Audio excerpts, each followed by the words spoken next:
سيدنا عثمان عندما أسلم عاهد الله ألا يمس عورته بيده اليمنى.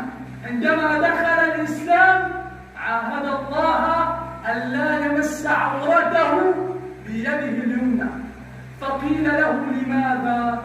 فقال رضي الله عنه وارضاه: أستحي من الله أن أمس عورتي بيدي اليمنى ثم أضعها في يد رسول الله صلى الله عليه وسلم. لا إله إلا الله. من الذي ربى هؤلاء الرجال؟ وفي أي الجامعات تخرجوا؟ وعلى أي الأساتذة تتلمذوا؟